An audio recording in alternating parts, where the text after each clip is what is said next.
زینب پڑھائی کے ساتھ ساتھ لڑائی میں بھی تیز تھی۔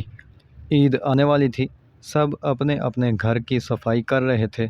امی نے زینب کو بھی گھر کی صفائی میں ہاتھ بٹانے کا کہا، مگر وہ گھر کی صفائی کیا کرنے لگی، سارا گھر سر پر اٹھا لیا۔ یہ ریپر کس نے پھینکا ہے؟ یہ جوتے لے کر کون گیا ہے؟ یہ صوفے کی گدی ٹیڑھی کیوں ہے؟ یہ بستر کی چادر ادھر کیوں ہے؟ یہ تکیہ ادھر کیوں ہے؟ جوتے ایک لائن میں رکھو۔ اس کے والد اس کی اس عادت سے بہت پریشان ہوئے۔ اسے سمجھانے لگے کہ بیٹی یہ عادت تو نہیں ٹھیک۔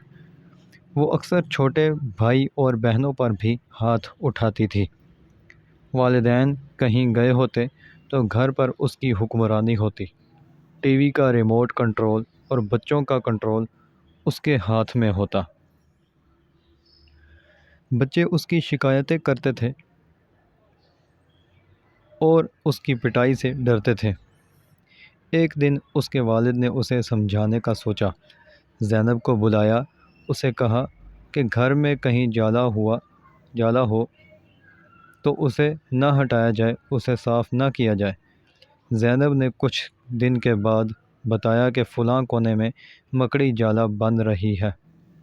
اس کے والد نے کہا کہ وہ روز اسے دیکھتی رہے، جب جالا مکمل ہو جائے تو اسے بتایا جائے۔ کچھ دنوں بعد جالا مکمل ہو گیا۔ اگلے 2-4 دن میں ایک مکھی پھنس کر جان سے ہاتھ دھو بیٹھی۔ اس کے والد نے زینب کو سامنے بٹھایا اور کہا، دیکھو بیٹی، مکڑی نے جب جالا بننے کے لیے پہلی تار شروع کی، اس کی کوئی اہمیت نہیں تھی۔ تم نے خود دیکھا کہ روز روز تار سے ایک جالا بن گیا، اتنا مضبوط ہو گیا کہ ایک طاقتور مکھی اس میں پھنس کر اپنی جان سے ہاتھ دھو بیٹھی۔ اب مکڑی اسے مزے سے کھائے گی۔ بالکل یہی حال انسانی عادات کا ہے۔ شروع میں محسوس نہیں ہوتی، مگر آہستہ آہستہ پختہ ہو جاتی ہیں۔ یوں انسان اپنے گرد جالا بنتا جاتا ہے اور مکھی کی طرح پھنس جاتا ہے۔